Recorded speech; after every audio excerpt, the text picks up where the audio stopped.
Bonjour et bienvenue à Board Game Duel, le podcast sur les jeux de société où deux jeux s'affrontent dans un duel sans merci.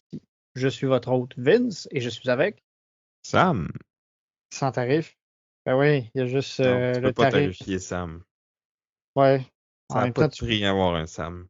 tu voudrais-tu. Tu sais, qu'est-ce que tu mettrais comme tarif? Tu sais, t'es désagréable. On dirait qu'il faut être désagréable avec toi ou tu serais comme 2 fois plus désagréable. Je sais pas. C'est On va quoi? laisser les auditeurs décider parce que je pense qu'ils sont moins biaisés que toi. Bon. Comme si j'avais une version déformée de la réalité. OK. Fait que, petit clin d'œil, en fait, à notre sujet d'aujourd'hui, on va parler des tarifs.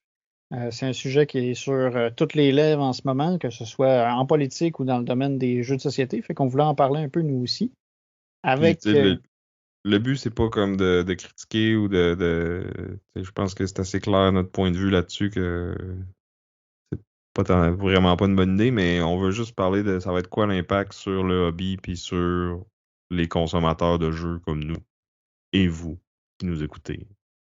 C'est ça. Je soupçonne que vous achetez des jeux de société si vous écoutez notre podcast. Ou en tout cas, vous y pensez peut-être. Fait que, j'imagine.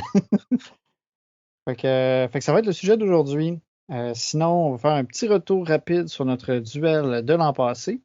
Donc, l'an passé, on avait on avait une thématique jeu avec des réseaux, où moi j'ai défendu un de mes jeux que j'aime encore pas mal. Je dirais. C'est Nucleum, qui était sorti en 2023, designé par Simone Luciani et David Turczi, publié par Board and Dice. Nucleum, c'est vraiment un super jeu. Je l'adore encore, puis j'ai hâte de le sortir pour la prochaine fois. Maintenant, surtout que j'ai un super bel insert, gracieuseté de Martin, de l'atelier du MIPA. Mais Et là, ça marchera plus parce qu'il y a des nouvelles extensions qui sont sorties. ouais, il va falloir que je redonne ma copie à Martin et que je redonne de la job. Déjà que ça a Je été quand pense pas que même. ça va passer au conseil, ça. Ouais, ça me surprendrait aussi. Mais c'est ça, même sans ces extensions-là, le jeu est vraiment super cool. Fait que dans Nucleum, on est vraiment dans un jeu euro dans lequel on va aussi faire des réseaux. Fait que le jeu se passe, on a des tuiles qui vont servir pour faire des actions, mais qui vont aussi nous permettre de relier des villes entre elles. Il faut générer de l'électricité, construire des bâtiments, donner de l'énergie à ces bâtiments-là. Puis il y a une espèce de système de progression. Au début, on utilise le charbon comme source d'énergie pour pour après ça transiter vers le nucléum qui donne plus d'énergie. Puis c'est un peu une salade de points. Parce qu'il y a plein de façons de faire des points.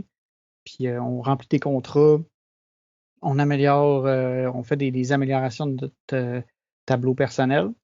Puis tout ça ensemble, ben, ça nous permet de générer des points vers la victoire. Fait que c'est un jeu qui est Ouais. quand même assez complexe, mais assez élégant parce que c'est beaucoup de petites actions qui t'amènent à faire de grandes choses. Je suis d'accord que c'est complexe, élégant. Je sais pas si j'y apposerais cet adjectif-là. C'est pas. Ben, pour la complexité, c'est pas si fiddly. On va le dire de même, mettons. Ouais, il n'y a pas trop de petits détails. Tu sais, en tout cas, moi, je me rappelle pas avoir eu à regarder beaucoup dans les règles une fois que je les avais internalisées. Ben, il y a moi, j'accroche tout le temps sur comme c'est quoi ton réseau, qu'il faut que ça soit dans ton réseau, qu'est-ce qui peut être dans le réseau de tout le monde. Tu sais, faut que je me le rappelle à chaque fois, là. Mais c'est vrai que sinon, les icônes sont quand même pas pire claires. Oui, puis tu sais, c'est ça, il n'y a pas beaucoup de. Les icônes sont quand même claires, puis tu sais, il n'y a pas beaucoup de texte sur le board aussi. Tu sais, moi, je trouve qu'il visuellement, il est bien fait. Puis la semaine pas. Ben, la 2 semaines, on y avait dit quoi? Si vous n'avez pas écouté l'épisode, on avait parlé des codes de complexité, là, donc on va essayer de donner ça à chaque jeu qu'on parle maintenant, là. On y avait donné quoi? 4D? 4E? Ouais, 4D. Fait quoi? Dans le lourd quand même. Ouais. Ce que je trouve vraiment intéressant du jeu, c'est la gestion de tes tuiles, là. Tu vas les utiliser pour faire des actions ou tu vas les utiliser pour développer ton réseau. Tu vas faire les actions pareilles, mais comme juste une fois, puis tu les auras plus après. Puis il faut que tu t'en gardes assez pour débarrer tes revenus. T'en achètes des nouvelles, lesquelles t'achètes. Je trouve que c'est ça le plus intéressant dans le jeu, là. Puis j'ai rejoué dernièrement parce que j'ai essayé la nouvelle extension là, de. Court of Progress. Ouais. Donc, qui rajoute une nouvelle façon de dépenser ses ouvriers là, pour faire comme de la genre de majorité là, qui donne des bonus. Là. T'as comme des partis politiques, puis là, si t'es le leader du parti, tu fais des bonus de plus, mais si c'est le parti en tête, tout le monde qui est membre du parti va faire des bonus. Mais si c'est toi qui as le plus de membres, ben c'est toi le chef, fait que tu fais comme 2 fois le bonus. Fait que le chef fait tout le temps le bonus, mais les membres font le bonus juste si c'est le parti qui est en tête. Ça donne une dynamique quand même assez intéressante. Mais les bonhommes, ils restent pas là toute la game, là. Toutes les fois qu'ils scorent, je pense que t'en perds la moitié, là. Ouais, fait que, Fait que fait que ça c'est tout fait le que tu temps à perds tes recommencer, là. ouvriers. C'est ça. C'est ça. Est-ce que c'est nécessaire? Je sais pas, là. Je pense que si tu joues beaucoup, beaucoup à Nucleum, c'est cool, mais sinon, juste le jeu de base, il y a quand même pas mal de rejouabilité, puis vu que ça va être une expérience différente à chaque fois, dépendant de quand le board est seté, mais surtout comment que les gens jouent, là. Exact. Puis si tu veux un autre board, ben, il y a l'extension Australia qui, elle, en fournit un différent puis qui change un petit peu la dynamique au niveau de où aller chercher le nucléum puis tout ça. Mhm. Moi, de mon côté, j'avais parlé de Autobahn, qui avait été publié par Alley Games et designé par Nestor Mangione et Fabio Lupiano. Donc, lui aussi, c'est un jeu de construction de réseau avec sélection d'actions qui est quand même assez original. Là. On a comme une main de cartes qui ont différentes couleurs, puis là, on va les placer sur les différentes actions, mais il faut faire l'action en question sur la route de la couleur de la carte qu'on a jouée. Une fois de temps en temps, il faut comme pseudo perdre un tour pour reprendre nos cartes, mais ça nous fait du revenu en même temps. Fait que c'est pas de temps un tour perdu. Mais on a comme pas le choix de faire ça parce que même si on a beaucoup de cartes, on est limité dans le nombre qu'on peut placer au-dessus de chaque action, mais on va pouvoir aller améliorer ce nombre-là pendant la partie. Ce qui est vraiment cool aussi, c'est que par défaut, tu fais pas de points. Ce jeu-là, c'est un peu toi qui bâtis comment tu vas scorer en allant placer tes ouvriers comme dans la espèce de hiérarchie de la compagnie. Là, puis là, plus t'en mets, plus tes bonhommes ils montent. Fait que plus que cet objectif-là va te valoir de points, puis en même temps, ben, tu peux comme améliorer tes actions pour être meilleur dans ce qui va scorer le plus de points pour toi, là. Ouais, puis c'est un aspect vraiment majeur du jeu, là, de construire ta façon de scorer. Parce que c'est ça qui va faire en sorte que tu vas avoir assez de points pour gagner, là. C'est assez critique dans l'ensemble du jeu, puis c'est vraiment pas négligeable. C'est un peu. Faut que tu le planifies un peu d'avance, tu sais, ce que tu vas faire. Fait que c'est important de bien planifier. Mais il faut aussi que tu t'ajustes à ce que les autres font constamment parce que le réseau, il est comme commun. C'est aussi un petit aspect de pick-up and deliver, là, que tu veux livrer certaines marchandises dans certaines villes, mais pour ça, il faut que tu passes par des routes qui ont été construites par toi ou les autres. Fait que, tu sais, des scorings variables dans les euros, on a vu ça 1000 fois, mais le fait que c'est toi qui décides comment que ça va varier, je trouve que ça lui donne une twist assez unique. Puis ça me donne le goût de rejouer. Malheureusement, j'y ai pas rejoué ben depuis le duel. Je l'ai amené quelques fois là, dans les soirées de jeu, mais on dirait que ça intéresse pas les gens de jouer un gros euro sur le développement du réseau routier en Allemagne au 20e siècle. Je comprends pas Ouais. pourquoi. C'est sûr que le thème, il sonne pas super sexy, mais le jeu gagne à être testé par contre. Parce que c'est vraiment, moi j'ai trouvé ça vraiment bien aussi. Mais c'est un Ouais. euro, là, on s'en fout un peu du thème, là. Ouais, mais des fois ça peut quand même donner un Ça, petit coup de main, là. ça pourrait être n'importe quoi, puis ça marcherait pareil, là. C'est un jeu qui est le fun à essayer. Même si je me rappelle ma première game, j'avais laissé un goût amer parce que j'avais négligé la construction de mon scoring, puis ça avait pas été facile. Mais en y redonnant une autre chance, j'ai fait comme ah ouais, c'est cool ça. Fait qu'on essaiera d'y rejouer bientôt, peut-être à la journée Board Game Duel. Qui sait, là, je suis dans le processus, là, j'attends quelques nouvelles pour vous annoncer ça plus sérieusement, là. Les perches sont lancées, j'attends des réponses. Avant de passer au jeu qu'on a joué récemment, je veux juste parler vite vite d'une application qui s'appelle Score Tracker. C'est fait par une compagnie québécoise qui nous a approché sur Instagram. Dans le fond, c'est comme une application pour suivre les scores de tout le monde pendant la game. Fait que tu sais, si t'es tanné de déplacer ton petit disque sur la piste de score, puis que de compter à chaque fois +3, +7, -2, ben il y a une application qui peut le faire pour toi. Fait que tu sais, au début de la partie, tu rentres c'est quoi le nom du jeu, tu rentres le nom des joueurs, puis là, ça t'ouvre un espèce de petit tableau là, que tu peux ajouter ou enlever les points au fur et à mesure que la partie avance. Puis dans le fond, ça va comme tracker à chaque round le score de tout le monde. Fait que tu sais, à la fin de la partie, ça peut te faire une espèce de graphique là, tu peux voir que Vince il avait eu un bon début de game et que finalement il s'est fait rattraper à la fin puis que c'est Sam qui a gagné ou c'est juste un exemple comme ça là. Ah oui, comme ça, totalement random. Fait que bref, c'est ça. L'application fonctionne quand même assez bien, là. L'interface est simple à utiliser. Le visuel c'est beau, c'est clair. Personnellement, je pense pas que j'aurais payé pour, là, parce que tu sais, moi, ça me dérange pas tant que ça de déplacer mon petit disque sur la piste de score. Mais tu sais, pour un jeu, mettons, des petits jeux de cartes où ce que normalement tu notes sur une feuille de papier les scores de tout le monde en chaque round, ben tu pourras le faire avec l'application puis sauver un peu de papier. Ouais, ou des fois, tu sais, on a un jeu où est-ce que le plateau est grand, puis là, il faut que tu déplaces c'est ça, ton petit meeple autour, puis là, ben, quelqu'un accroche un peu quelque chose, puis tous les morceaux vont dans les airs, puis t'es comme, ah, toi, t'avais tant, je pense que t'avais ça, puis là, ça. Ben là, avec l'application, t'as pas ce problème-là. C'est à moins que t'échappes ton sel puis qu'il pète, là.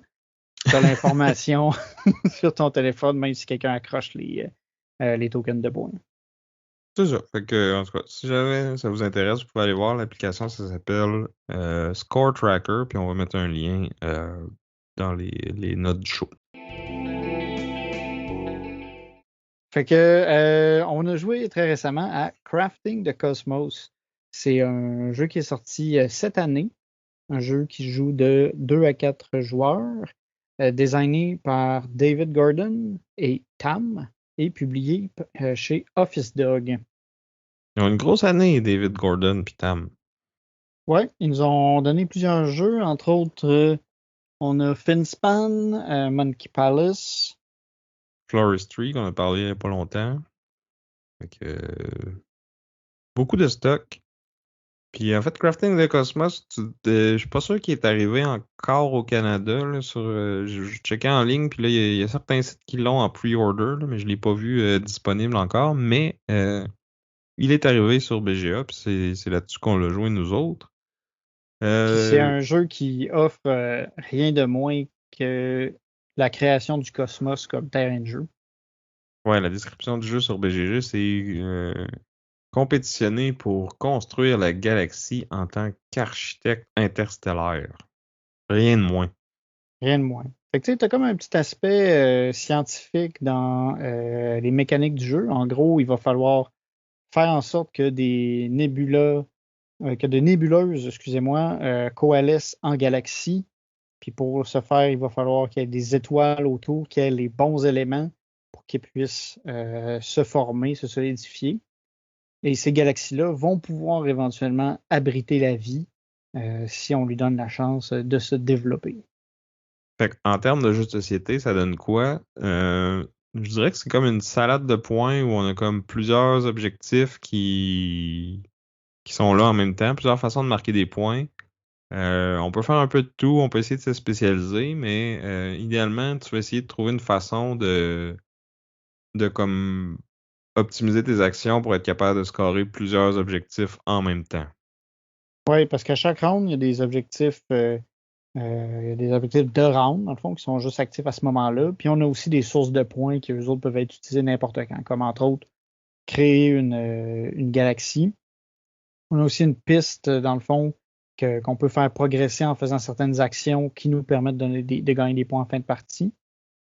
C'est la piste du temps. C'est un peu le timer de la game aussi. Si les gens en abusent, comme moi, dans la partie qu'on a joué, je suis allé comme all-in là-dessus. Fait que j'ai fait comme beaucoup de points en début de partie, puis je t'ai pas laissé le temps de développer une stratégie à long terme. Fait que ma galaxie était pas mal mieux que la tienne. Ouais, ben à un moment donné, j'étais encore en train d'essayer de comprendre les rouages du jeu. J'avais un petit 9 points, je pense, puis j'ai regardé, puis Sam en avait 40 quelques. J'ai été capable de monter un peu, j'ai pas réussi à le rattraper, mais il me manquait quelques petits morceaux, mettons, pour bien pour bien faire ma partie. À ta défense, c'était pas ma première partie. Moi, j'avais joué une fois ou deux en tour par tour, puis c'est après ces games-là que j'ai fait comme c'est le genre de jeu que je pense Vince aimerait, fait que je vais lui montrer. Le thème scientifique, ça vient nous chercher les deux, je pense. Puis j'aimerais aussi le mécanisme de sélection d'action. Là, on n'a pas parlé encore, mais dans le fond, qu'est-ce qui détermine l'action que tu vas faire? C'est que t'as une genre de croix avec 4 secteurs. Il y a des genres Des billes dedans. des billes dedans, puis chaque joueur a une bille, puis t'as comme des billes neutres. Puis quand c'est ton tour, tu vas pouvoir déplacer ta bille ou les billes neutres. Puis, dépendamment de où ce que ta bille finit, ça te donne comme une action primaire. Puis, ça te donne aussi des gains de ressources secondaires qui dépendent du nombre de billes dans chacun des 4 secteurs, que ce soit la tienne ou celle des autres. Fait que t'as comme beaucoup d'interactions indirectes, puis comme un puzzle à chaque fois, parce que à ton tour, tu peux faire 3 déplacements, soit de ta bille ou des billes neutres. Fait que t'essayes comme de réarranger le board pour maximiser tes gains à toi, mais en même temps pas trop laisser de bonnes affaires aux autres. C'est ça. Puis les différentes actions, ça va généralement de placer des étoiles qui vont être associées à un élément particulier, progresser sur la piste de temps. On peut aussi piocher des cartes qui vont être utilisées pour acheter des améliorations. C'est comme des pouvoirs spéciaux qu'on peut déclencher. On peut aussi les utiliser pour déplacer des étoiles. Fait que, tu sais, une fois que tu as fini de former une galaxie, tu peux déplacer tes étoiles pour essayer de combler, dans le fond, les manques pour une autre nébuleuse pour la faire transformer en galaxie. Mais ce qui est vraiment payant, c'est de placer tes étoiles dès le début pour qu'ils te fassent, tu sais, qu'ils soient déjà bien placés pour compléter plusieurs nébuleuses. Parce qu'il y a comme tout un système d'adjacence des nébuleuses puis des étoiles, puis c'est un beau puzzle spatial de où est-ce que tu places tes affaires, tes formes de vie, puis tout ça. Fait que tu sais, il y a vraiment beaucoup de façons de faire des pointes et tirailler un peu partout, puis c'est beaucoup de d'optimisation, là.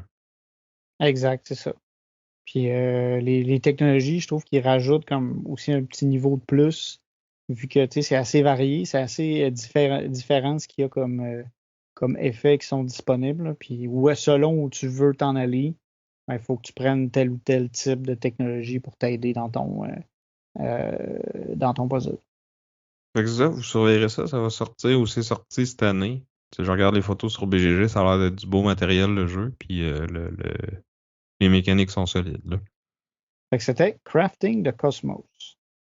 Toi, Sam, tu as essayé un jeu que j'ai hâte que tu me fasses essayer parce que ça fait un petit bout que tu m'en parles. Ouais, je sais pas si j'ai tant hâte que ça de te le faire essayer, mais ouais, j'ai joué à Tiny Epic Game of Thrones, designé par Scott Holmes et publié par Gamelin Games, comme à peu près toutes les Tiny Epic. Donc, pour ceux qui connaissent pas le concept, c'est des jeux quand même assez minimalistes là, où on essaye de remplir le plus possible une toute petite boîte avec le plus d'affaires pour avoir une expérience tu sais, de gros board game, mais avec des très petites composantes.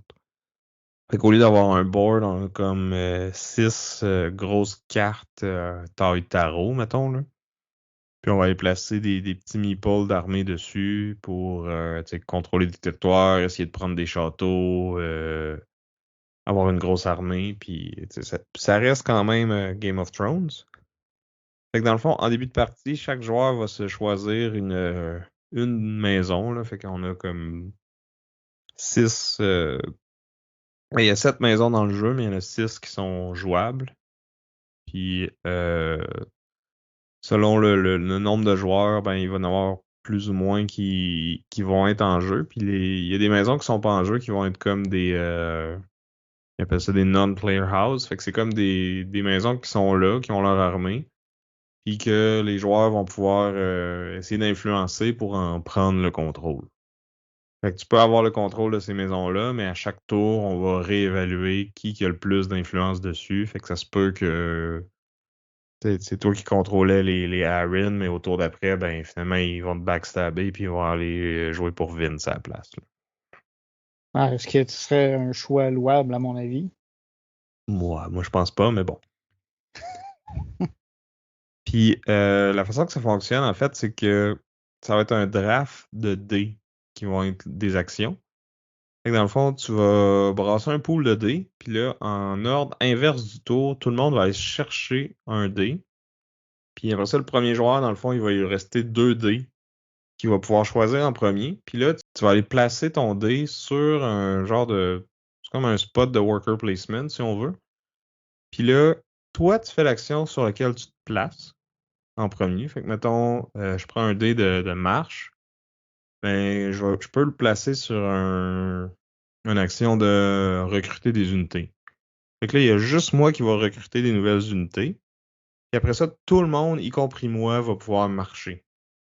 Fait que dès que tu choisis, tout le monde va faire cette action-là, mais où est-ce que tu te places, il y a juste toi qui as fait. Puis là, si moi je me place sur l'action recruter, plus personne dans le tour peut aller faire cette action-là.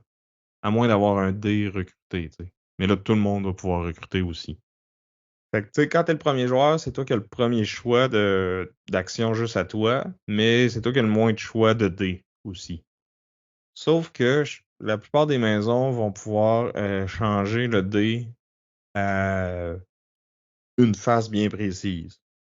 Ou on va avoir un petit pouvoir asymétrique comme ça, mais souvent c'est ça. C'est que, mettons, les Baratheons, ben, eux autres, ils peuvent recruter, ou les Stark qui peuvent marcher. Là, je me rappelle plus exactement c'est quoi les pouvoirs associés à chaque maison, là, mais comme tout le monde a comme un petit peu de flexibilité, puis t'es pas obligé de changer le dé que, que tu vas placer. Tu pourrais changer le dé que tu passes au joueur suivant. Parce que, tu sais, quand c'est ton tour, dans le fond, t'as tout le temps 2 dés, puis là, t'en choisis un, puis tu le places, puis là, l'autre, tu l'envoies à l'autre. Fait que là, t'as le choix de prendre le dé que t'avais drafté au début du round, ou le dé que tu viens de recevoir. Puis là, un coup que tout le monde a comme suivi l'action que t'as choisie, ben là, ça passe au prochain joueur, puis on tourne comme ça. Puis là, à la fin de... Je pense qu'il y a comme 6 rounds dans la partie. Ben, à la fin du round 3, du round 5 puis du round 6, ben, il va y avoir un scoring selon le nombre de châteaux que tu contrôles, puis certains territoires précis qui... Si tu contrôles King's Landing, ben, tu fais un petit peu plus de points. Mais tu sais, comme chaque maison a comme des objectifs personnels, là, mais c'est pas mal tout du contrôler X nombre de. Tu sais, il y a comme 2 types de territoires, des territoires avec des châteaux, des territoires qui te rapportent du revenu. Ben, selon la maison que tu as, tu vas avoir différents objectifs, là, mais c'est tout le temps comme plus tu contrôles le territoire, plus tu fais de points, en gros, là.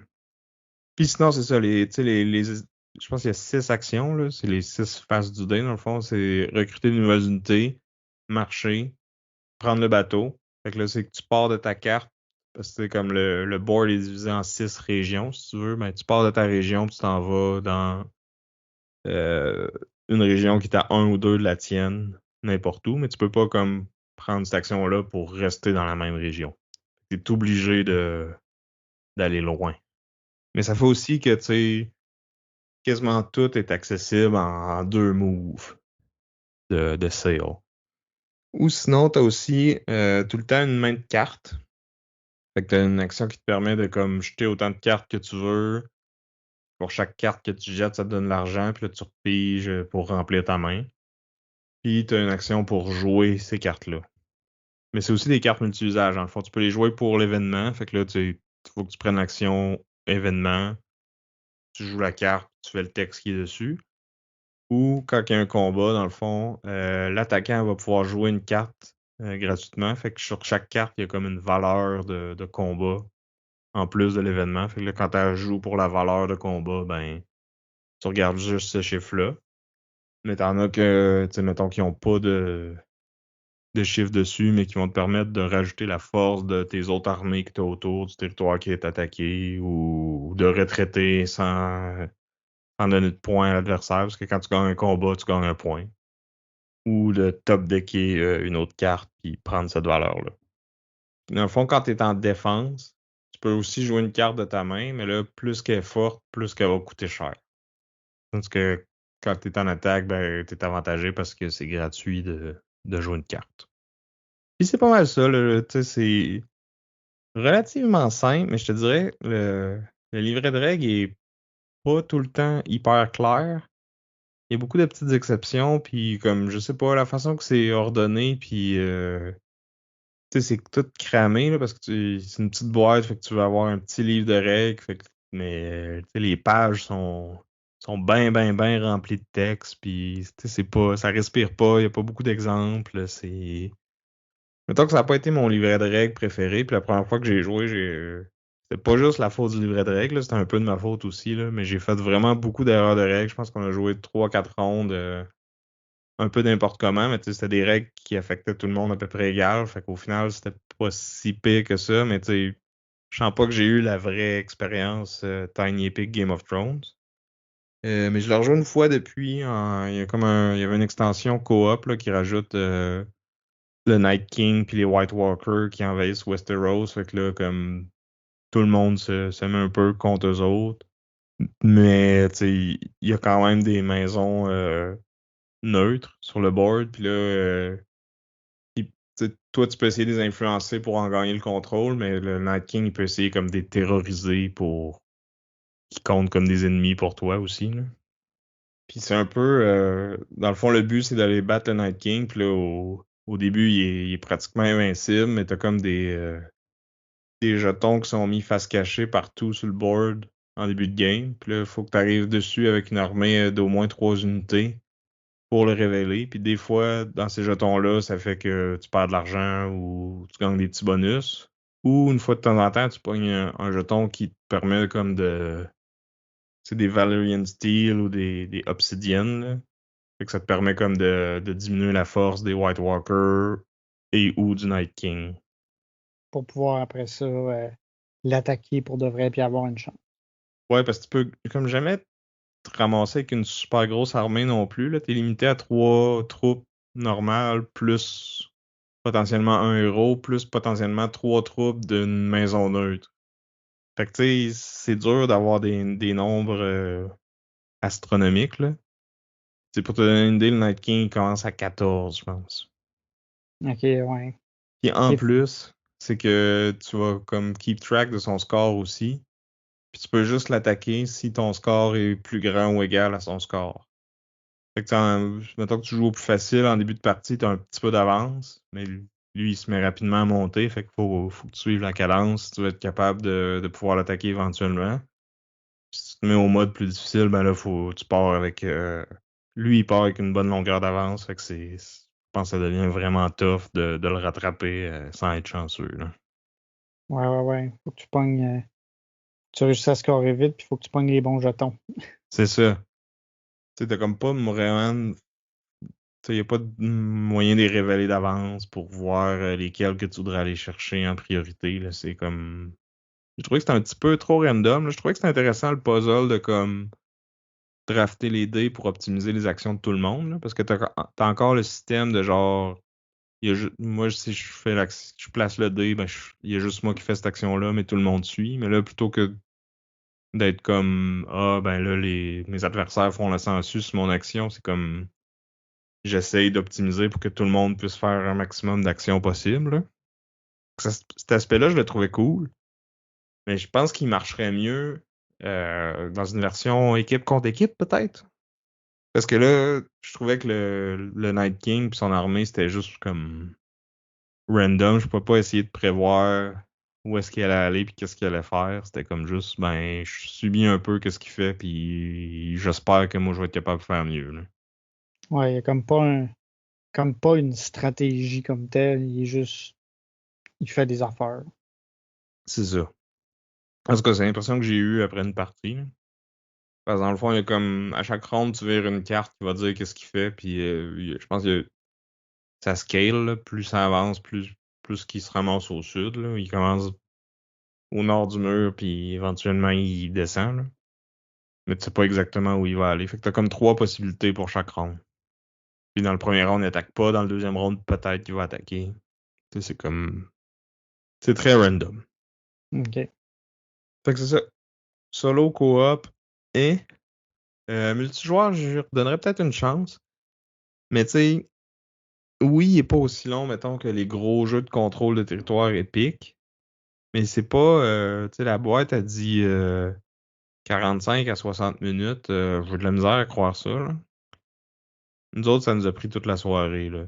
C'est sûr que tu sais, j'ai souvent été obligé d'aller chercher des règles, j'ai fait plusieurs erreurs, puis comme c'était notre première partie à tout le monde, fait que ça a rajouté au moins 1 heure à notre partie, là, mais ça a pris un bon 2 heures et demie, si c'est pas 3 heures, là, à 4 joueurs. OK, ouais, c'est pas.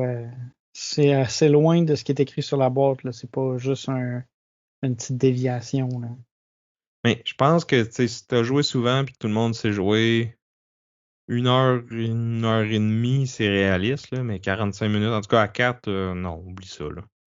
À moins que quelqu'un gagne vraiment vite, là, je me rappelle plus si tu peux gagner. Mais non, je pense qu'il faut quand même que tu joues toutes les rondes, puis c'est lui qui a le plus de points à la fin là, qui gagne. Là.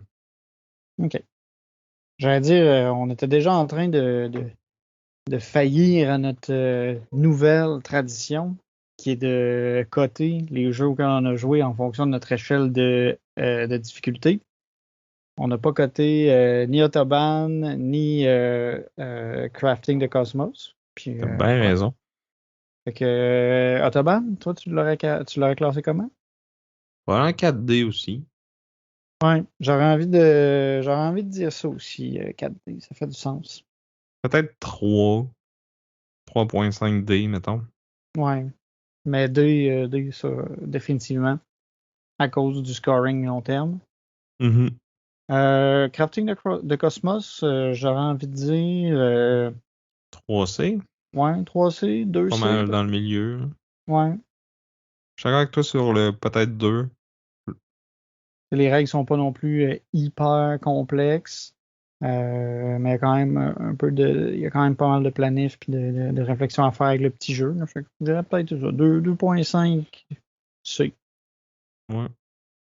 Puis Tiny Epic Game of Thrones, je dirais 3B. La OK. stratégie est quand même évidente, mais tu sais, des fois, ça dépend des dés que t'as eu ou des cartes que t'as dans tes mains. Fait que puis, tu sais, les règles sont pas compliquées, mais comme je disais, c'était pas tout le temps clair dans le livret. Puis, mais c'est sûr que la game que j'ai jouée, l'explicateur était pourri, là, fait que. Il a fait plein d'erreurs. Bon, on te laisse le crédit, Sam. C'est pas souvent que tu scrapes un titre. Merci. Maintenant, on va parler d'un gros jeu. Tu as parlé du Tiny Epic. Là, c'est juste du Epic en termes de Parlant top. d'erreurs de règles aussi, là. Ouais, d'oubli de règles dans celui-là. On a joué récemment un bon 5 tours de Here I Stand, 500e anniversaire. Here I Stand, c'est un gros jeu de guerre historique dans lequel plusieurs factions en Europe se battent les unes les autres. Ça se passe pendant l'avènement du protestantisme en Europe. Fait qu'il y a un gros aspect religion dans le jeu. Fait que c'est un jeu qui, à l'édition qu'on a joué, est sorti en 2017, mais l'édition originale était sortie en 2006. De ce que je comprends, il n'y a pas eu ben de changement au niveau des règles, là. C'est plus. Ils l'ont réimprimé, là. Ouais. C'est supposé être pas mal la même chose. Ça a été désigné par Ed Beach et publié par GMT Games. Fait que c'est vraiment énorme comme jeu. Chaque joueur va jouer une des factions en Europe. Il y a les Français, les Anglais, la famille Habsbourg, le pape, les protestants, puis l'Empire ottoman. Puis chacune des factions a comme sa propre petite gamique. Ils sont tous très asymétriques. Tu sais, il y a plusieurs actions qui sont exclusives à un personnage. Puis chaque faction a comme sa façon bonus de faire des points. Puis on a toute une façon commune qui est toute ou presque, en fait. Il y a beaucoup d'exceptions. Ouais. Il y C'est, a beaucoup c'est, de c'est- règles, puis chacune de ces règles-là a à peu près 15 exceptions ouais, ou chaque joueur, restrictions. c'est ça. Chaque joueur a comme sa petite twist à lui. Tu sais, juste pour se préparer à ce jeu-là, on a tout écouté des vidéos qui nous ont pris quelques heures d'écoute pour bien tout saisir. Mais c'est ça. La condition de victoire que la plupart des gens ont, c'est de conquérir certaines villes fortifiées qui étaient des villes importantes en Europe. Puis sinon, chacun a sa petite saveur, là. Les Français veulent faire des châteaux. Les Habsbourg veulent conquérir l'Amérique, puis conquérir certaines villes protestantes. Les Ottomans, ils font de la piraterie, puis ils veulent détruire la Hongrie. Tout le monde a son petit truc. Puis c'est ça, t'as le Ouais, t'as pape. le protestant qui veut juste étendre sa nouvelle idéologie / religion. C'est ça, pendant que le pape, lui, essaye de maintenir la religion catholique, puis éventuellement de faire des instituts jésuites. T'as l'anglais. L'anglais, lui, il a une bonne twist, là. Il essaye d'avoir un enfant. Puis il essaie d'avoir un enfant en santé. Parce que lui, sa game, dans le fond, elle va dépendre vraiment de la religion que les Anglais vont avoir à la fin de la game. S'il réussit à être protestant, il fait des points en étant protestant. S'il est catholique, il est un peu mal pris. Puis c'est ça. C'est un jeu qui se joue avec des cartes actions. Fait que, au début de ton tour, tu vas piocher des cartes qui va dépendre, dans le fond, selon le nombre de villes importantes que tu possèdes. Puis chaque joueur a aussi. Il y a des joueurs qui ont des cartes de plus. Puis à ton tour, tu vas jouer une de ces cartes-là. Sur la carte, il y a un événement qui a un effet un peu spécial. Puis sinon, il y a des points d'action. Puis là, tu dépenses tes points d'action pour déplacer tes armées, recruter des bonhommes. Certains joueurs peuvent dépenser des points pour faire des actions qui leur sont spécifiques.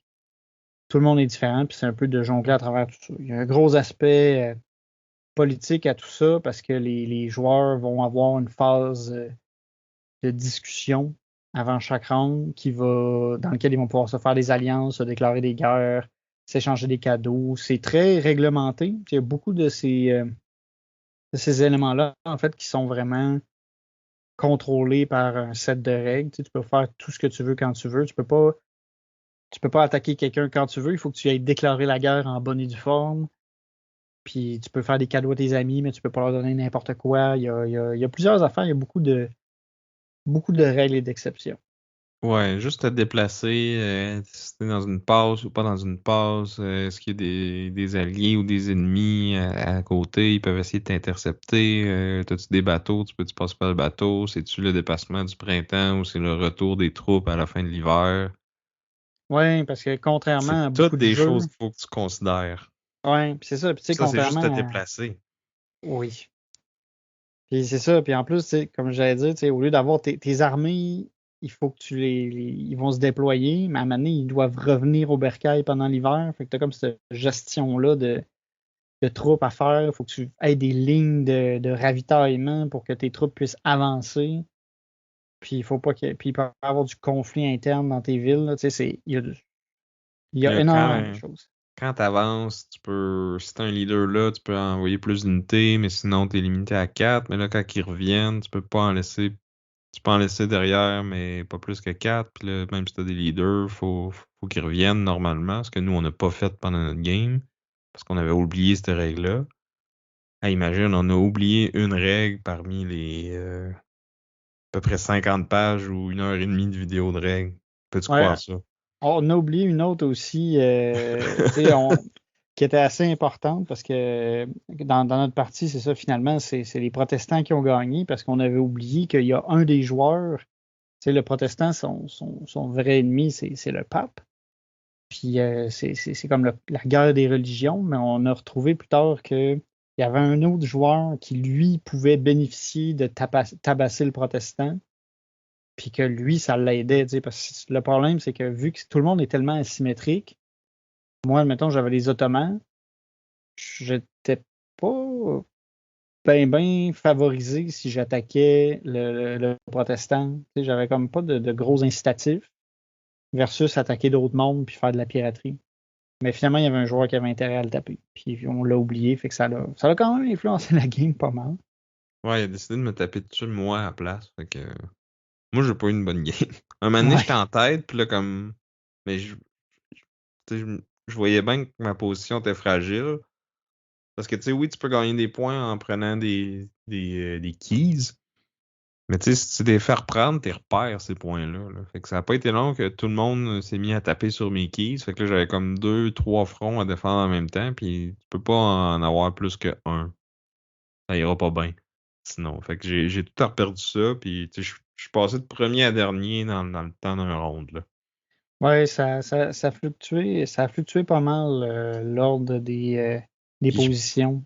je pense que tu sais, il y a une partie de ça qui est moi qui a pas été capable d'aller négocier avec les autres joueurs pour comme me sécuriser un front pour pouvoir me concentrer sur les autres. Mais j'ai trouvé qu'il y avait comme tellement de règles puis d'affaires, tu sais, que c'était tellement réglementé, les alliances pis tout ça, que j'avais de la misère à aller voir les autres joueurs puis savoir qu'est-ce que je peux leur offrir. En plus que tout le monde est comme tellement asymétrique, puis tu sais, toute l'histoire de guerre de religion entre le protestant puis le pape, là, j'avais une vague idée de comment ça marchait, mais pas vraiment, là. Ouais, ben il y avait du stock, là. Je t'avoue que moi aussi, ce bout-là, Fait que j'étais comme bon, je sais que là, ils font un débat théologique, il y en a un qui va gagner, puis pas l'autre. C'est. c'est à peu près ça, mais là, à leur crédit, ils ont fait ça vite, là, parce que souvent, tu sais, quand tu essaies de convertir une autre ville, faut que tu regardes s'il y a des armées, puis c'est quoi la religion des villes autour, puis là, ça va influencer le nombre de dés que tu lances. Fait que tu sais, tu pourrais prendre des heures et des heures, essayer de calculer toute chaque ville. Maximiser tes affaires.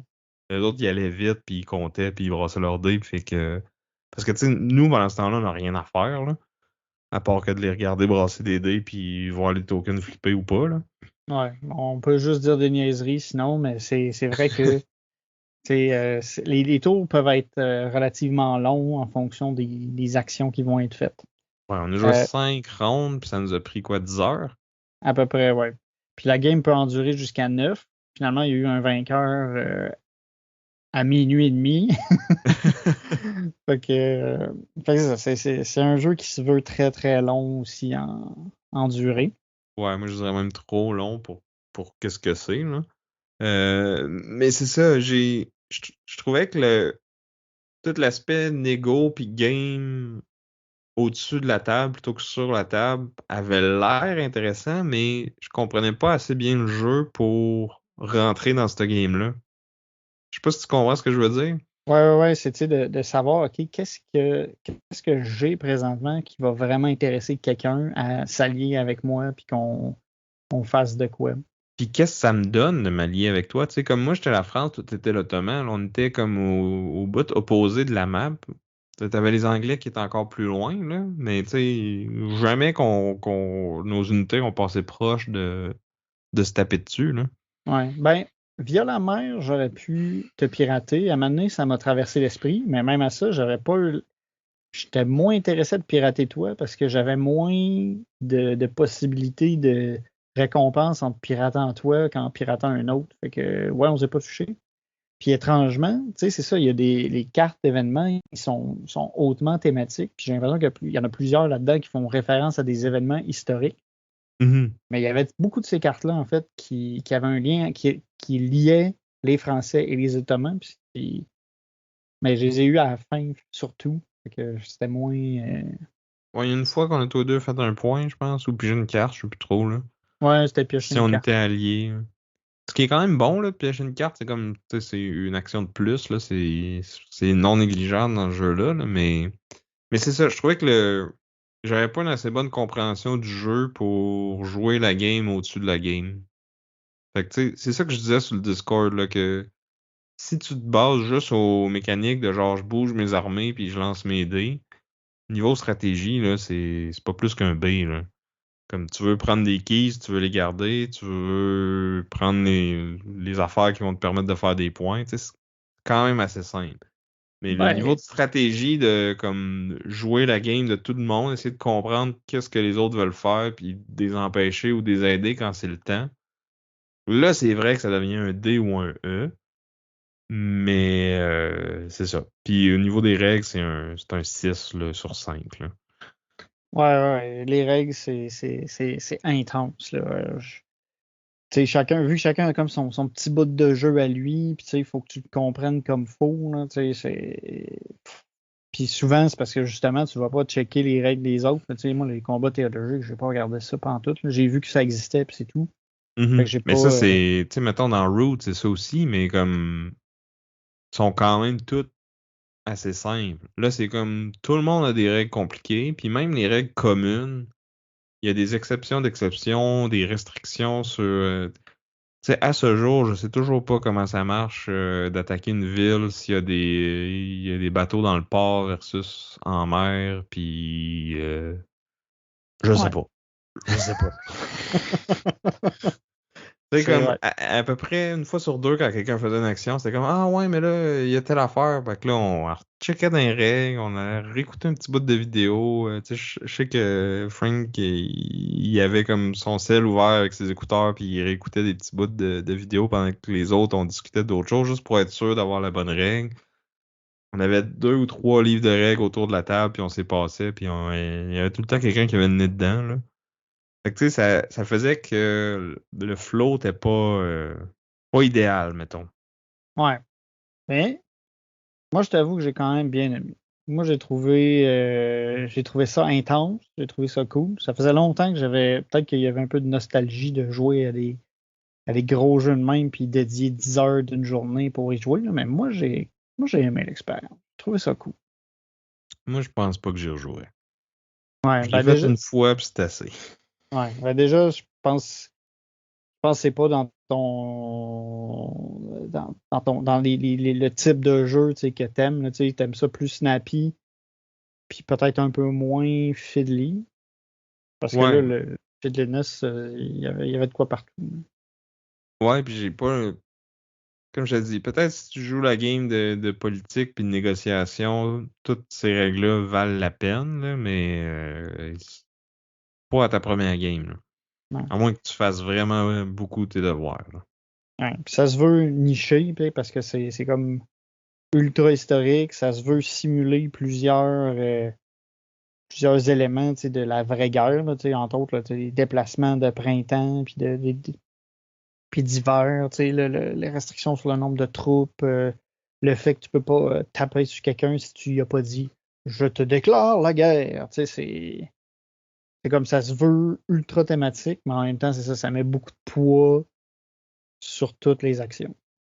Puis c'est ça. Comme on disait, nous autres, on est pas mal. Moi, je suis pas mal, c'est ça, Moi, ça me sonne 5E pas mal.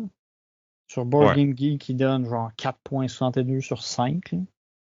Fait que c'est du pesant. Puis c'est Moi, c'est un long engagement. Ça. Moi, il me filait plus comme un 5B, mais tu sais, je reconnais que c'est plus comme un C ou un D, là. Ou un E, si tu comprends tout, tout, tout. Mais c'était pas mon cas. Donc, c'était Here I Stand, 500e édition. Édition 500e anniversaire. Parce que dans le fond, elle est sortie en 2017, puis la guerre de la Réformation, elle est partie en 1517. Donc, avant de s'attaquer au sujet du jour, on va vous parler de notre boutique de jeux préférée. Donc, c'est la boutique L'Odyssée à Belleuil. C'est une boutique de jeux de société qui a pignon sur rue, puis qui est aussi sur Internet, où vous pouvez commander les jeux qui vous intéressent dans leur catalogue. Déjà, présentement, il y a des précommandes qui peuvent probablement vous intéresser. Entre autres, le jeu Kelp, que j'ai cru comprendre qui était pas mal bien coté, puis il m'intriguait. Présentement disponible en précommande en français. Pour ceux qui ont été aussi fans de Heat, ils vont avoir des précommandes pour Heat Tunnel Vision, la dernière extension qui va sortir prochainement en français. On parlait de Finspan, ils l'ont aussi disponible en anglais et en français pour les intéressés. Puis si vous utilisez le code Board Game Duel pour vos achats en ligne, ça vous donne un 10% de rabais. Ah, puis Sam, j'ai vu un truc que tu aimerais sûrement. C'est Love Letter, mais Lovecraft. Fait que c'est Lovecraft Letter. Je serais curieux de l'essayer. Juste parce que j'aime Love Letter. Puis j'aime Lovecraft. Je l'essayerai une fois. Donc, c'est ça. Allez voir sur le site boutiqueodyssée.com. Maintenant, on va parler du sujet chaud de l'heure. En tout cas, aujourd'hui, présentement, en train d'enregistrer, c'est encore chaud, puis ça bouge encore. Ça se peut que quand l'épisode paraisse, que finalement, tout disparaisse, parce que ça a l'air qu'on On ne sait sait pas ce qui jamais. se passe avec ça. Une journée, il y en a. Une journée, il n'y en a pas. Une journée, c'est 10, 20, 100%, 145. On ne sait plus. Ça change tout le temps.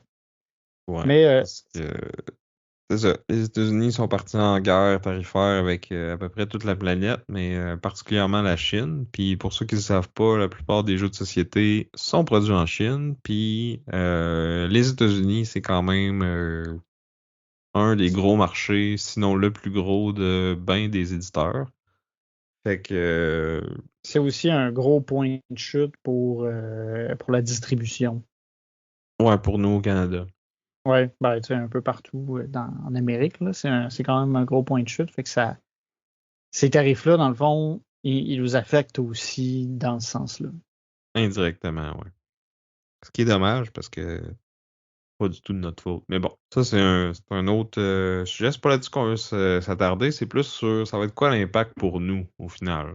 Ça va être quoi l'impact pour le hobby en général, là. Parce que je sais pas toi, mais moi en ce moment je reçois plein d'updates de Kickstarter ou de GameFound qui nous disent à quel point que c'est des mauvaises nouvelles, puis que soit qu'on sait pas trop qu'est-ce qu'on va faire ou voici notre plan pour survivre à la situation, là.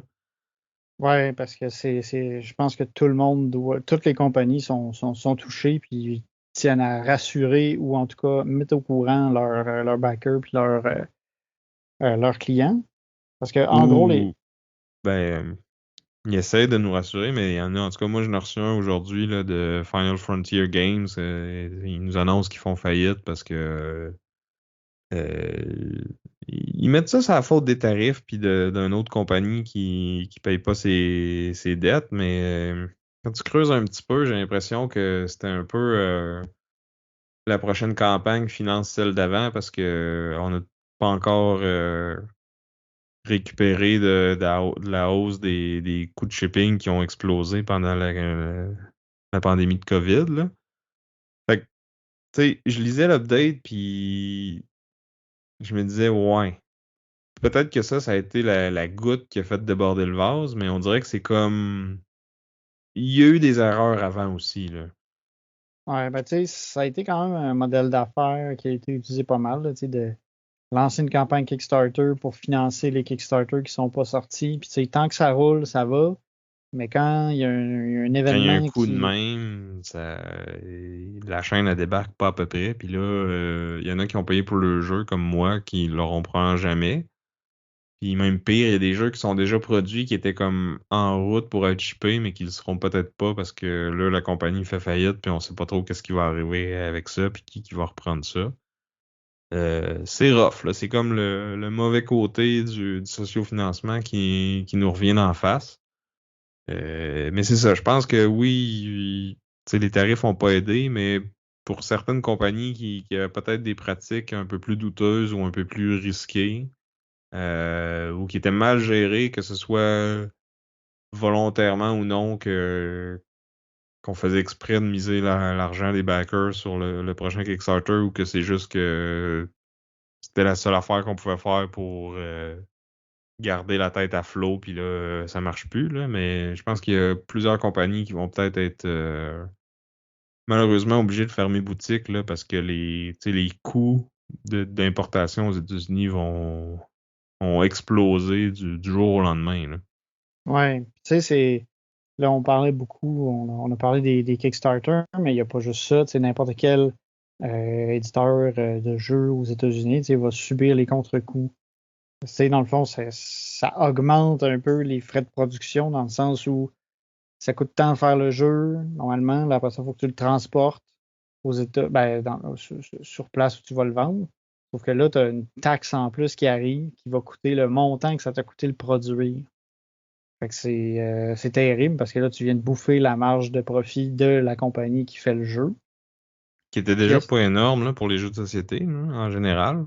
ouais, puis tu sais, ça en est au point où est-ce que on a entendu que certaines compagnies se disent bon ben ça revient plus rentable d'abandonner les jeux ou de les jeter carrément que de les transporter puis de les vendre parce que ça coûte trop cher les faire rentrer puis qu'ils perdraient de l'argent à les importer. Fait que tu sais, c'est intense. Ouais.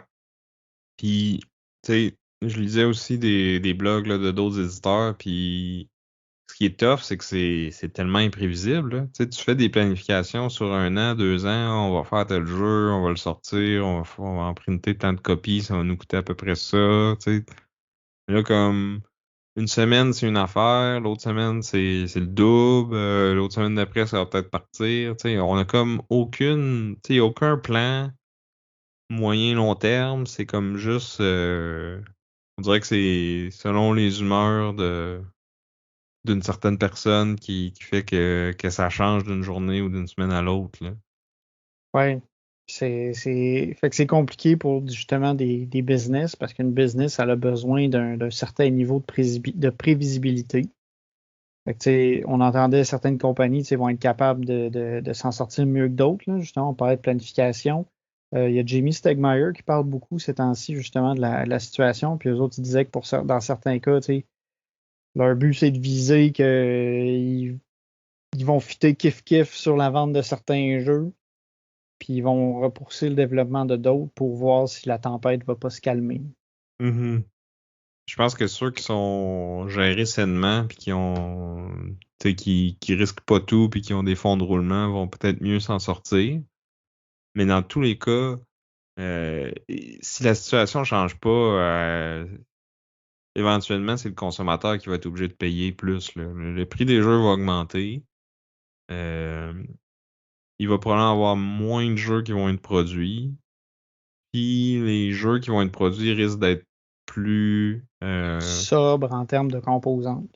Puis on va y aller pour des trucs plus safe, là. Je lisais, je vais mettre le lien là, dans les notes du show, là. Il y a un article que j'ai trouvé vraiment intéressant qui ont sondé, je pense qu'ils ont reçu des réponses d'une soixantaine d'éditeurs là, qui. Il y en avait des petits, des moyens puis des gros, là, selon le nombre de jeux qui ont publié. Les conclusions générales qu'il y a eu, c'est que ça va affecter les prix, ça va affecter les jeux qu'ils vont vouloir produire. La grosse, grosse, grosse majorité disait qu'ils vont faire moins de jeux, qu'ils vont accepter moins de design de l'extérieur, qu'ils vont peut-être plus se concentrer sur réimprimer des valeurs sûres, peut-être faire plus des spin-offs que de la nouveauté parce que C'est t'as plus besoin. risqué, tu sais. C'est Là, ça. t'as besoin un peu que t'as besoin que tes jeux ils se vendent, vu que tu as une moins grosse marge. Fait que tu vas être moins tenté de prendre des risques. Si tu as une option safe que tu sais qu'il va se vendre, ben c'est vers là que tu vas te tourner. Puis ça risque d'être des moins grosses print run qui disait aussi. Euh, Pour s'assurer que ce soit écoulé, tu sais, pour pas que ça reste trop sur les tablettes. S'assurer que ça parte. Fait que là, ça va faire de la rareté, ça va faire que les prix vont augmenter. Pour nous autres, ça sera pas le fun. Puis je pense que ça va être peut-être encore même pire pour les boutiques de jeux parce qu'il y a certaines, tu sais, oui, il y a certaines compagnies qui même se demandent s'ils vont continuer de faire des jeux carrément, là. Il y en a, je pense que c'était 25% qui considéraient peut-être tirer la plug complètement là-dessus, là. Ouais, tu sais, C'est quand même énorme, là. c'est 25% des éditeurs, tu sais, c'est beaucoup, beaucoup de compagnies. Tu sais, je suis d'accord qu'il y avait peut-être trop de jeux qui sortaient, puis que là, c'est comme la bulle à pète à cause de ça, puis que et peut-être que sur le long terme, ça va faire que les jeux qui vont sortir vont être meilleurs, parce que justement, mais en même temps, peut-être que C'est de dur à dire, ça, parce que tu sais, ils vont aussi tous avoir un peu moins de moyens. Fait que, tu sais, Je Ils vont suis pas aller vers prêt. des choses plus safe. C'est sûr que ça va être de quoi qui marche, mais t'auras peut-être pas des coups de circuit exceptionnels qu'il aurait fallu prendre un risque pour l'avoir. Ouais, on va rester dans des trucs plus confortables, plus vendeurs, sans Du trop s'éloigner. remarché avec une nouvelle IP ou des trucs comme ça, là. Ouais. Fait que, ouais, c'est dur à dire qu'est-ce qui va se passer là-dessus, mais en tout cas, chose certaine, ils risquent d'avoir moins de jeux, ils vont coûter plus cher, puis il y en a qui vont vouloir couper euh, dans ce qu'ils appellent en anglais le middleman, là. Fait que dans la chaîne de distribution, dans le fond, là. Tu sais, comme il y a les 4 Games qui a annoncé récemment que eux autres, ils allaient plus avoir leurs jeux en retail, là. Ça va être Via que leur site internet. puis du sociofinancement, là. Fait que comme ça, tu sais, peut-être que tu peux acheter direct des compagnies, puis comme tu sais, il y aura plus de marge qui va se prendre pour les distributeurs puis les boutiques de jeux en tant que telles, là. Fait que ça, c'est pas une bonne nouvelle pour ceux qui ont des boutiques. Puis je pense que c'est pas une bonne nouvelle pour les consommateurs non plus, parce que c'est quand même utile là, d'avoir ta boutique de jeux pas loin de chez vous. Souvent, tu sais, tu peux aller chercher des conseils, ça peut être un endroit où ce que tu peux jouer, essayer des jeux. Ouais, ça donne aussi de la visibilité au jeu, parce que tu sais, des fois, tu rentres dans ta boutique, tu fais juste regarder les étalages, puis là, tu t'es inspiré, puis tu vois des jeux que tu n'auras pas nécessairement vus sur Internet, tu sais, parce que c'est pas toutes les compagnies qui ont un gros budget pub, fait que tu vas pas nécessairement les voir sur ton Facebook ou autre. Là, tu rentres dans ta boutique locale, tu vois des boîtes, tu sais pas c'est quoi, tu poses des questions, tu essaies. Fait que, tu sais, ça fait de la pub aussi aux éditeurs. Là, si tu t'en vas dans ta boutique puis que ben, tu vois pas le jeu, tu te poseras pas de questions, tu vas regarder qu'est-ce qui est devant toi, tu vas pas nécessairement, à moins que tu aies lu sur certains jeux spécifiques, tu vas pas aller voir le vendeur puis te dire ah, tu connais toute telle affaire que t'as pas. Ça, c'est s'il y a encore une boutique, là, tu sais, s'il y a beaucoup d'éditeurs qui arrêtent carrément de vendre en boutique, tu sais, il y a peut-être des boutiques que eux aussi, ça allait pas super bien dernièrement, qui risquent de manger un coup solide, là. Puis tu sais, ça va avoir l'air drôle ce que je veux dire, mais tu sais, je peux comprendre la décision derrière ben, que l'idée supposée de ça, c'est de s'assurer, c'est de ramener de la manufacture, que la manufacture des jeux se fasse aux États-Unis plutôt qu'en Chine. Sauf qu'il y a beaucoup d'éditeurs qui disent il y a plusieurs problèmes à ça. Le premier, c'est les coûts de production qui sont beaucoup plus élevés aux États-Unis à cause de plusieurs facteurs. Ouais, En- moi, ce que j'ai vu, c'est que ça allait probablement être, si on fait ça, ça va être aussi, si c'est pas plus cher que juste payer les gros tarifs pour les faire venir de Chine. Puis en plus, c'est que ton papier que tu utilises pour faire tes composantes à carton souvent vient du Canada ou de d'autres pays. L'encre que tu as Ça vient de besoin la pour imprimer des Chine, c'est choses ça. vient de la Chine. Fait que tu sais, c'est pas juste la production de jeux qu'il va falloir que tu ramènes, c'est beaucoup d'autres productions, là. Bref, c'est tout un casse-tête. Mais tu sais, il y en a des éditeurs tu sais, qui font leurs jeux de cartes aux États-Unis. Il y a des compagnies en Europe qui impriment des trucs. Je pense que CGI là, a commencé à utiliser une espèce de résine recyclée là, au lieu du plastique ou du bois pour les composantes. Puis ça, c'est fait en Europe. Fait que tu sais, il y a des solutions, mais comme C'est pas à court terme. C'est pas c'est ça. ce coût-là qui est donné, euh, il va tuer plein de monde avant qu'il y ait quelque chose qui puisse être adapté. Puis une fois que ça va être adapté, ça va quand même coûter plus cher. Ouais. Fait que ben au moins, si on veut voir le bon côté des choses, ben on va avoir plus de temps pour jouer à tous les jeux qu'on a déjà. Parce qu'on n'aura Si pas on plein en a de moins, nouveaux. ouais, c'est ça. Tu sais, moi, je recheckais ma liste de Kickstarter, puis là, je disais, ah, ben, lui, je pense qu'il est menacé. Lui aussi. Attends, il y en Ouais. a-tu un qui est safe? Parlais de Final Frontiers tantôt, une des raisons qu'ils donnaient, c'était que Simon n'a pas payé leur. Parce qu'ils ont comme un deal que Simon distribue un de leurs jeux en Chine. Puis là, au début, il était supposé payer une partie au début, puis après ça, le reste, un coup que ça allait être distribué. Mais là, finalement, ça a changé, qu'ils vont le payer juste quand ça va être distribué. Puis là, Simon a comme pas encore commencé à le distribuer. Fait qu'eux, ils s'attendaient à avoir un certain revenu puis qui finalement n'est jamais arrivé, puis comme ils ont jamais eu eux, ils claiment qu'ils ont jamais eu de réponse de Simon, fait que là, ils sont obligés de payer leurs dettes, fait qu'ils n'ont pas eu le choix de déclarer faillite, là. Fait que, tu sais, puis c'est pas le premier écho qu'on entend que ça va peut-être pas bien pour Simon, là. Je checkais sur leur site web, là, ils ont comme leur petite grille là, avec tous leurs projets en cours puis à quelle étape ils sont rendus. Là. Fait que si tu comptes les crowdfunding puis les Les précommandes, pre-orders. ils ont 17 projets qui sont comme en cours de production et ou de livraison. Là.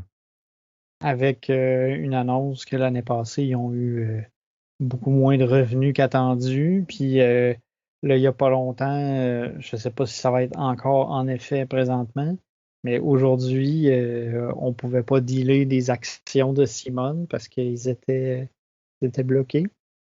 C'est toutes des nouvelles pas hyper réjouissantes, mais en tout cas, ouais, non, c'est ça. Fait que c'est pas le temps de backer un de leur Kickstarter, je pense. Ouais, ben, je pense que présentement, je lèverais le pied, peu importe la compagnie sur Kickstarter, là. On va voir, là, tu sais, peut-être que, tu sais, c'est con, hein, mais peut-être que quand l'émission va être publiée, que ça va être parti, puis on n'en parlera plus. Ça me surprendrait. J'espère, mais ça me surprendrait, ouais, c'est ça. Mais c'est ça, je pense qu'il y a beaucoup de compagnies qui misent sur le fait que ça va pas rester comme ça éternellement, là, qu'il va probablement avoir une entente entre les deux pays, puis que peut-être qu'il va encore avoir des tarifs, mais ils seront pas aussi exorbitants. Fait que je pense que c'est une des stratégies que moi j'ai vues je pense que c'est tu sais, moi j'ai backé Avalon de Rivenvale, là, de Shadowborn Games, là, fait que c'est la compagnie qui a fait Oathsworn.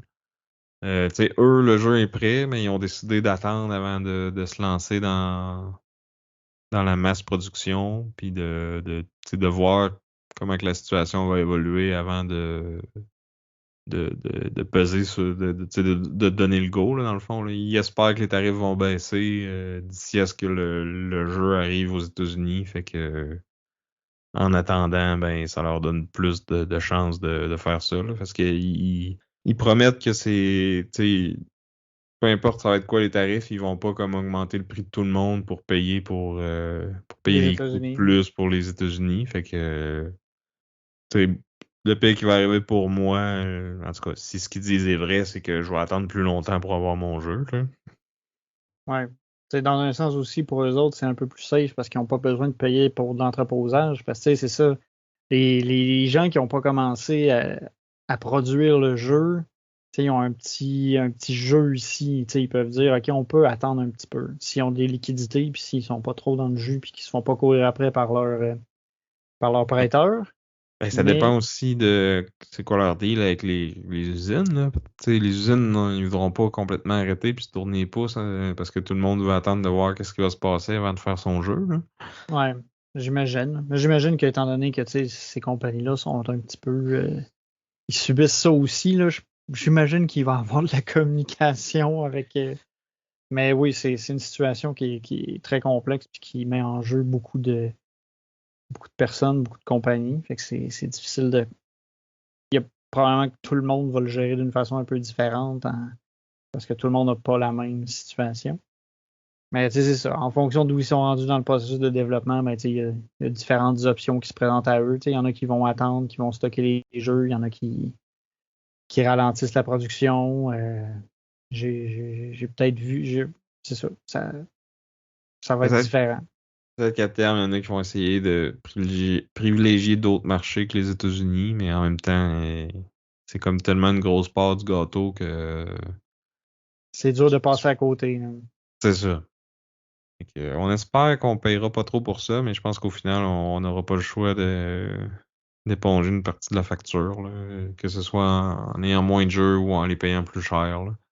Fait que, tu sais, il va falloir être plus judicieux dans nos choix de nouveaux achats, je pense. Peut-être être plus consciencieux de comment on consomme, puis qu'est-ce qu'on consomme, puis de où. Tu sais, c'est toutes des affaires qui sont pas mauvaises en soi, ça. C'est juste qu'on est comme on se fait un peu tordre le bras pour le faire.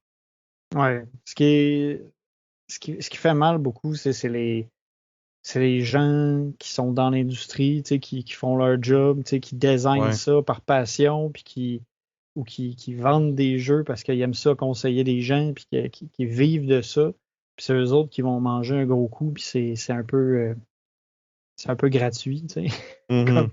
Ouais, non, on a une grosse pensée pour ces gens-là. Là. C'est souvent c'est pas une industrie. Il y en a pas beaucoup là, des designers de jeux qui roulent sur l'or là, puis qui font ça comme job, puis qui se mettent riches avec ça. Là. C'est souvent des projets par des passionnés, puis c'est comme c'est un hobby en soi là, de publier un jeu. Là. Il y en a pas beaucoup qui sont des designers à temps plein.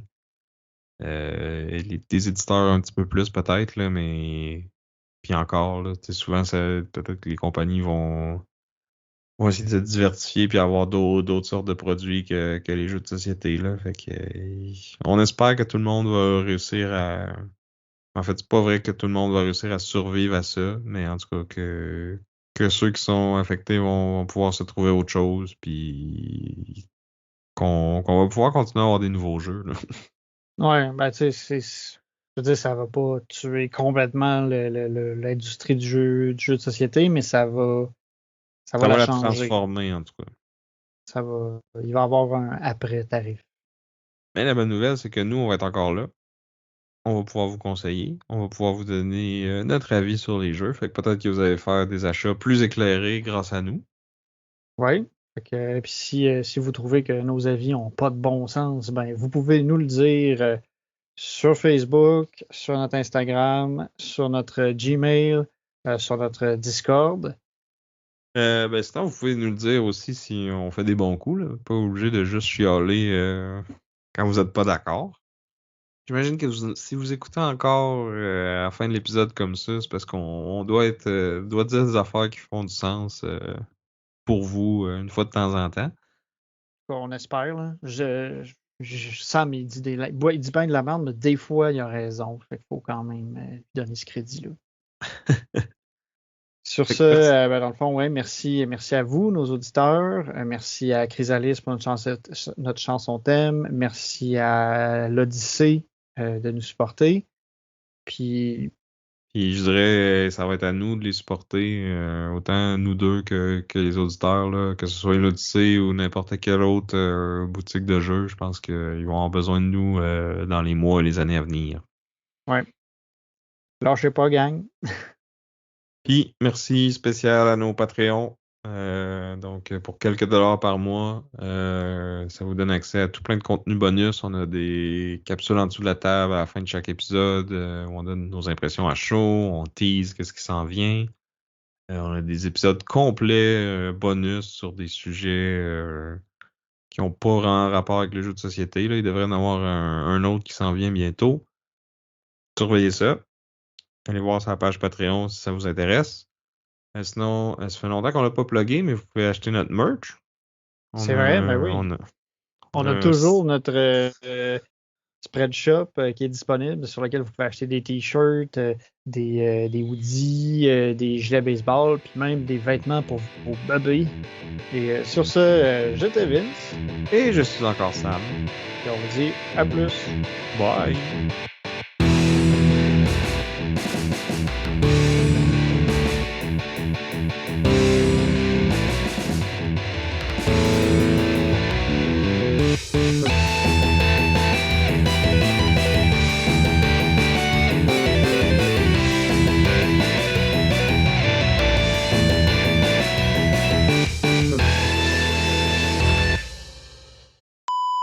Donc, avant qu'on en arrive au sujet qui nous intéresse, on va parler. Non, ça sonne bizarre, ça.